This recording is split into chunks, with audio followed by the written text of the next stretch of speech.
Hey, it's another episode of Logic and Common Sense. We're live as usual. And I think it's crazy because it's like some people disappear and they go off, but then they come back. That's what's happening on Twitter.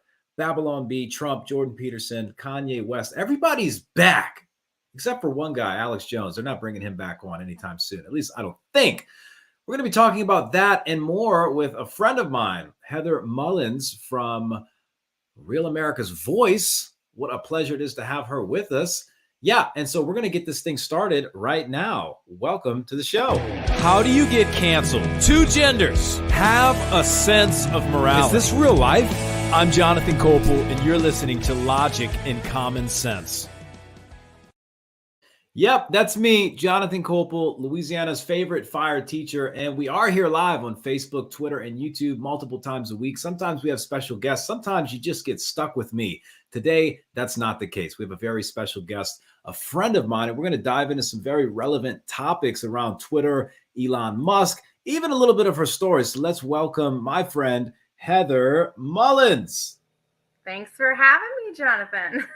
You're very welcome. I'm glad you were available. It's been so long since the last time I even talked to you. It's funny. It was originally me interviewing you, getting fired, and now it's you interviewing me. So I like it.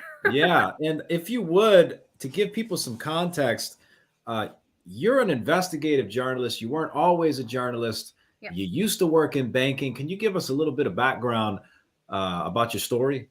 Yeah, I mean, I've worked a number of different jobs, but I've always wanted to go into a career in media and broadcasting, but it didn't, sort of pan out in the direct order. I had a daughter when I was young, and it sort of put off my college aspirations. But looking back, I'm like, I actually dodged a bullet because I don't have any debt. I didn't get a journalism degree, so I didn't come out a talking head like Don Lemon or, some of these other people that are journalists in name only. I like to call them. So I really just took a unique organic path that I feel like God put me on, because a lot of the different jobs that I had, right, both I used to actually be a life insurance agent and do retirement planning. I used to work in the healthcare industry, and then I went into banking. And a lot of that actually prepared me for some of the stuff that I'm working on right now that involves things like money laundering and stuff like that.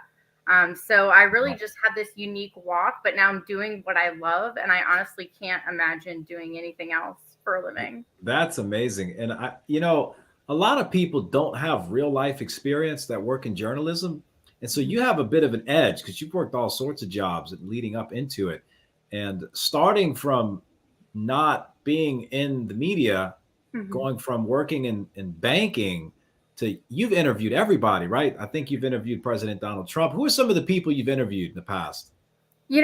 Honestly, like more than politicians, like I really like interviewing doctors and interviewing people that are like industry experts, right? Like, so politicians are great, but as far as I'm concerned, politicians should really be similar to journalists. They should be information gatherers, and they should be reaching out to the people, to the doctors, and, when it comes to stuff, to teachers, to people that are actually living in the field in different areas, whatever the case is, right? Oil, gas, energy, whatever. You want to talk to the people that are actually in those industries. You don't necessarily want to interview politicians. So while it's cool to interview politicians, really, like, I like to go right to the grassroots of any subject matter. And I think that's what's made my journalism so successful, is that when it came to the 2020 election, right after the election, when all these recounts were going on, the status quo for the journalists in name only would be to show up to Brad Raffensperger's press conference, right, who's the Secretary of State of Georgia. They would show up with their little notepads and do a press conference, and whatever he said, they would go back to their little newsrooms and report as the ultimate truth. They didn't actually say, what happened in Floyd County where they found 2,700 votes? Well, I actually physically went there and interviewed the election board members who were troubleshooting and trying to figure it out. So this sort of grassroots approach to journalism, I feel like, is what people want. I mean, because that's where you're going to find the truth. Well, you were in Georgia, but weren't you also in Arizona as well? I covered Arizona from afar. I had trusted sources on the ground there that would feed me information. So like I was very much involved in what was going on. But physically, I spent the bulk of my time in Georgia. You had Christina Bobb, I believe. She was with OAN at the time. She was all over what was going on in Arizona. So the way I look at it is like divide and conquer. Like she's got eyes on the ground. They're covering that. Let me cover Georgia because this is another cesspool of corruption. Yeah, total cesspool. I mean, we're seeing it again with this recent election. Oh yeah. What did the guy say in Maricopa County? He's like 7% or less of the votes were affected and missing or not counted properly. I mean, I did the math. 7% of the votes was close to 200,000 voters. So that covering what's happening on the ground is so important, and nobody does it. In fact, the big journalists probably, I think they're scared of you, because I was at an event. It was CPAC, and you approached the guy from CNN, Jim Acosta. You just let him have it. What? Yeah. Can you remind me what happened with that? Because that was pretty crazy. Yeah, no, that was funny. Well, so I was like, I just spent like several months covering election fraud in Georgia, and like I knew so much. So I had like firsthand experience witnessing some of these things that went on. And I see Jim Acosta walking around CPAC harassing Matt Schlapp, the organizer, saying, "Is this the big lie convention? This is the big lie convention." And he kept like saying that and harassing him. And I remember just going up to him being like, "Look, do you want to talk? Like, I'll tell you, there was fraud in Georgia. And I know because I documented it. And I spent the last few months of my life." And at first, Jim's like, "I'm not going to talk to you unless you put a mask on." So I was like, "All right, well, let me put a mask on. I'll humor you." And then I just like let him have it. I was just like, you know, Kamala Harris's campaign photographer was adjudicating ballots and handling ballots in a county that came up 2,700 short, mostly for Trump. How does that happen? And I just started like hitting all these big stories I'd broken. And he's just like, tried to do what they normally do, right? They try to fish for a little soundbite. And he's like, "Well, why would Brad Raffensperger want Joe Biden to win?" And I said, "I don't know. That's his prerogative. What I know is what I report." Yeah. And he just kept asking these questions that I'm like, I don't know. You're completely ignoring the facts here, Jim. Yeah, it was so silly. And I remember, so I recognized him, but I didn't remember his name or what network he was with, because at the time I wasn't even following like who's the who on TV. Well, I was in the bathroom at CPAC at the hotel, and I remember I'm washing my hands, and there's Jim Acosta. He's like flossing his teeth, brushing his teeth, like doing his hair. And I'm like, "Hey man, getting ready for a big day." Like I didn't know who he was. I just thought he looked familiar. So I just said something kind of silly to like, it's just a guy like, "Hey, what's going on?" And he's like, yeah, got a lot of stuff going on. I'm like, "Okay, all right, see you later, man." And then I left, but I didn't realize it was him. If it was him, I would have, pulled out the phone and started interviewing myself. "Hey, Jim, what do you think about this?" But I didn't even know it was him. But it was funny because he didn't have a mask on at that time, but he needed one around. Honestly, as far as I'm concerned right now, people like that are just a waste of time and not even worth interviewing. Honestly, it's like kicking a dead horse, because like I sat there and was clearly like trying to give him information. And at the end of it, he couldn't trip me up and get his little soundbite. So he goes, all right. Just send me the information. I'll take a look at it. And I put my hand out. I was like, "Give me your card." And he didn't and walked away. So I was like, all right then. Yeah. So I lose respect for people like that. And I don't understand it, Jonathan, because this country they live in too. So don't you think they would have a vested interest in knowing the truth? They just read teleprompters. I mean, that's the journalists of today. That's what they do. They get the information. They want the questions ahead of time. They want the answers ahead of time. They're basically actors, in my opinion. But so that's cool. That's a little bit about you. You do some awesome reporting. I'm sure people have seen your show that are going to see this. Awesome stuff too, though. We need more teachers that stand out against the sexualization of children. I mean, this is crazy. Unfortunately, I'm not a teacher anymore, but I still teach in a way. I'm like teaching the world. I'm actually going to Thailand. Open source teaching. I'm going to coin that. It's open source teaching. Yeah. You're still a teacher. You're just doing it in a different way. One time I told Charlie Kirk, I saw him and I was like, "Hey, Charlie, Jonathan, the Louisiana fire teacher." He goes, "Oh yeah, I mean, you're still a teacher, just like on the internet now." And I'm like, yeah, it's a little different, but sure.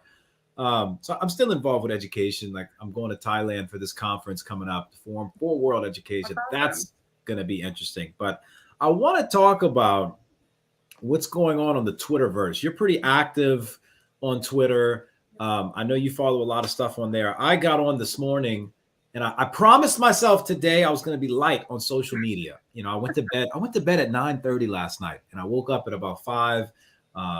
Went straight to work, went to the gym. Now I'm on this live stream with you. By the way, if you're watching, like, share, and write a comment. This is really cool. But I get on Twitter and I see Kanye West is back. The Babylon Bee is back. Jordan Peterson's back. Trump, he was back this weekend. Elon is provoking him to post something. He's making all these funny posts. What's going on?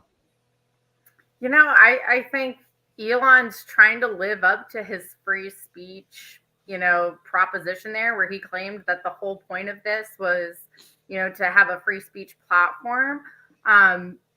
I'm curious to know whether Donald Trump's even going to make a comeback, because I think it's almost in his best interest not to, in a way, because at the end of the day, if Elon is the sole arbiter of President Trump's ability to reach those people, it makes more sense for him to keep his own platform where nobody can shut him off. Do you know what I'm saying? Yeah. And if he then comes back to Twitter, is it going to drive usage of his current platform down?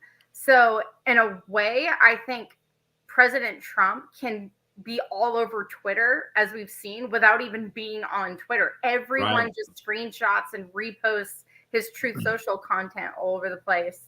As far as like some of the other names you mentioned, I think it's good that he's, lifting these bans. And it's funny, like watching all like the woke, washed out celebrities being like, I'm going to leave Twitter now. And I'm like, look, if Donald Trump leaving Twitter didn't break it, you're certainly not going to break it. So it's so dumb.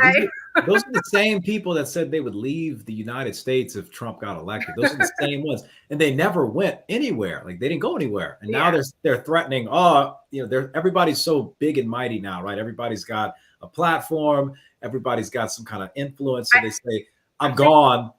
What was one of the recent ones I just saw? CBS? Elon Musk was tweeting about it. It was Trent Reznor from 9 Inch Nails, like this rock band. And I'm like, dude, you're in a rock band. Are you supposed to be like tough and like you're gonna be like a crybaby and like run away because like a few people got lifted, their bands lifted? I mean, that's like the guy that left Spotify because of Joe Rogan, but then he wasn't getting the streams or something. He comes right back. So they're so dumb. Like, it kind of reminds me of like those people in the relationship where they're so insecure, so they threaten to break up. They threaten the end of the relationship, but they really don't mean it.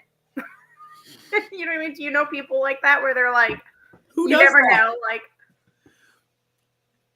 you know what I mean? That's kind of what it is. They're like trying to break up with Elon Musk, but they just can't. And they can't. Back. No, they're just going to keep coming back, because if they get off of Twitter, they have no audience, because they don't have real followings that show up in person. Like, their following is based on the internet. And so as soon as they get off of that, like, they're done. Their identity. It's literally their identity. And it's like they can't part with it. Well, speaking of that identity and then like the social media and all this nonsense with Twitter, there's a big problem I'm starting to see as I'm interacting with people globally now, people from different parts of the world. And the social media has created this weird, in the West, like here in the United States, like I remember when I taught, if I took a kid's cell phone away, the kid would cry. It's the end of their life. Oh, I'm off of Twitter for a day. Oh, like they can't live without it, because everything about them is based off of what happens in the Twitterverse, what happens in the world of Instagram, what somebody posts in Snapchat. There is a massive dependency. The youth of this nation is so dependent on social media that if they don't have it, they get sick. And it's really brainwashing them, because what I'm seeing happening is whatever's promoted on social media ends up becoming culture. And we don't even know who starts the trend, who starts the trends. And I'm glad Twitter is freeing up, because it's less controlled. I think it's going to be less controlled than like Facebook and some of these other platforms like TikTok. But it's just crazy, because when big tech, the left, crazy liberal people, when they own the media, they own the thought life of young people. It's wild. I mean, are you seeing anything like that in your own Yeah, no, I mean, like without a doubt, like these apps and stuff are designed to become addictive, right? There's a certain element. I think that even came out in congressional hearings with things with like Instagram and Facebook, where it would be like these algorithms would literally like drive young girls into having eating disorders and all this other stuff because of the kind of content it would link them to. So there's definitely like, you know, like with anything, there's a way it can be used for good, but then there's like, it gets to a point where it's more detrimental than it is an asset. And I think as far as the algorithms and stuff, I think what Elon does have going for him, because he is like, he's not a politician, he's a businessman, and he understands that like innovation comes when you don't have walls, when you're allowed to like freely, like the whole reason Tesla and SpaceX and Neuralink and all these other companies that has been successful is because of the open flow of information and ideas, and people are allowed to be innovative and creative. And so I think he truly does want a free speech platform because he understands the importance of the free flow of information. So I think he'll do a pretty good job in the end. I do think he is driven on wanting it to be as open and free as possible. But to some extent, you're always going to have an algorithm. Do you know what I mean? So there's always going to be some sort of like, I guess, what's the word I'm looking for? Like discernment over what gets prioritized and what doesn't. So yeah, he made a statement a while back. It was like, because you know there's the meme that says I'm following the new thing, right? It's got all the little zombie people, and if it's like Ukraine, it's like all these people like, all right, following the new thing. If it's like the rainbow, following the new thing, whatever, just the sheep follow the new thing. Well, Elon made a tweet one time about like, well, who makes the new thing? And it's this algorithm. Literally a lot of times these algorithms are choosing what is going to be popular, and then people just run after it. And it's it's kind of weird because you think about those movies where computers take over the world and robots and all that are involved. Like, is that what we're coming to one day, where robots are literally telling us how to think? I hope not. I hope not. Yeah, no, I mean, it's pretty scary, the technology, you know, if it gets in the hands of the wrong people.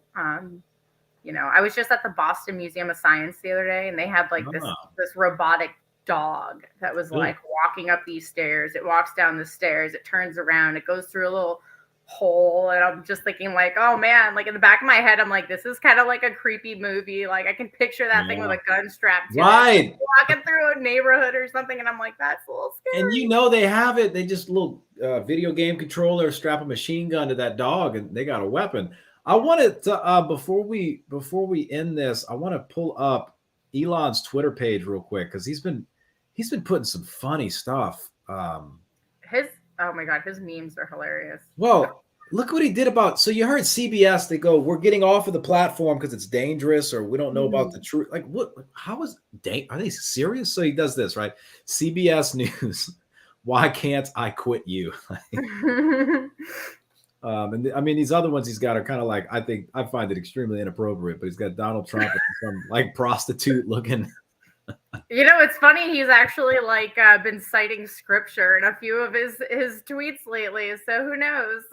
I know. Maybe Elon's being saved and we're witnessing it in real time.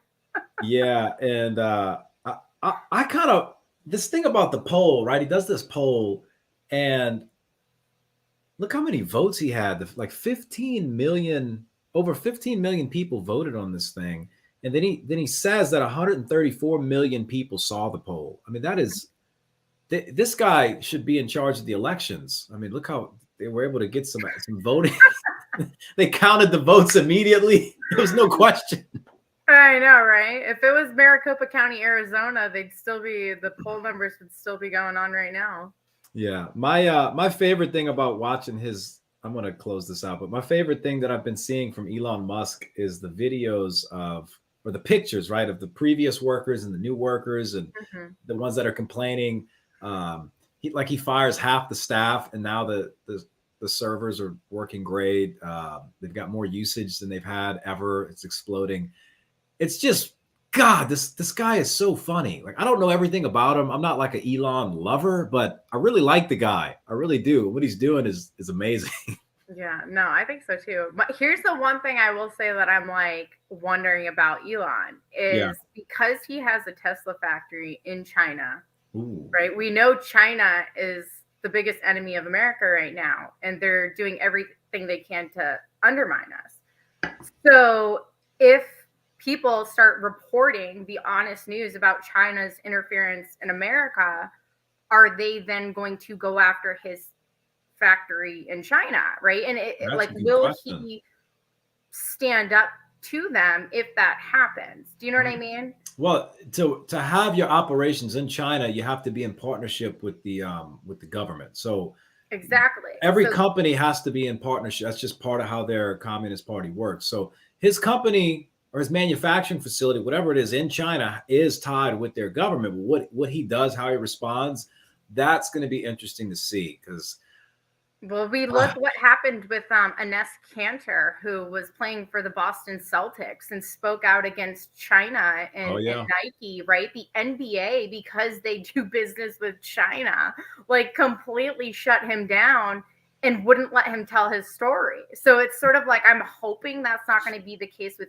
Elon. But again, he manufactures electric cars, and I'm pretty sure the number one manufacturer for lithium batteries is China. So I think I heard something recently where Elon opened up a factory in like Nevada or something to make the batteries here, which would be good.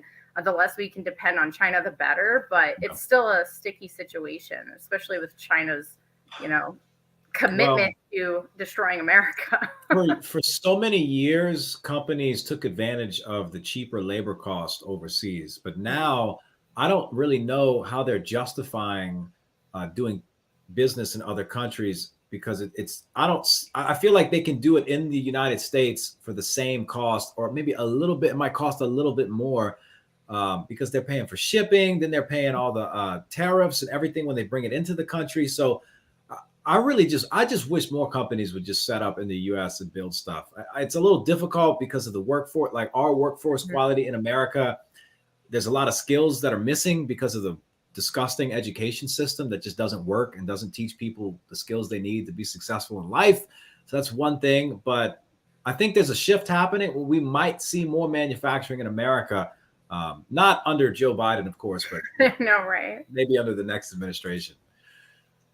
Yeah, certainly hope so. I mean, we all know under President Trump, we had it under control. So if we really want to get back to being good, all we have to do is ask President Trump, hey, how did you do it? Because you clearly know what you're doing. Can you fix it? Can you fix it? Yeah. Well, Heather, where can people find you if they want to follow your work? Because you do a lot. Thank you. Well, I'm on Truth Social. I'm on Twitter. I'm on Getter. I'm on Rumble, Telegram, Instagram. I'm literally on everything, and it's the same handle. It's at Talk Mullins, TalkMullins. Nice. Okay. Well, awesome. Thanks, Heather. It was awesome catching up with you and getting to talk with you. Everybody watching, make sure you like and share this. It's a thing you have to do. You have to do it. Jonathan. You're welcome. All right, everybody. Thanks for watching another episode of Logic and Common Sense. Take it easy, y'all.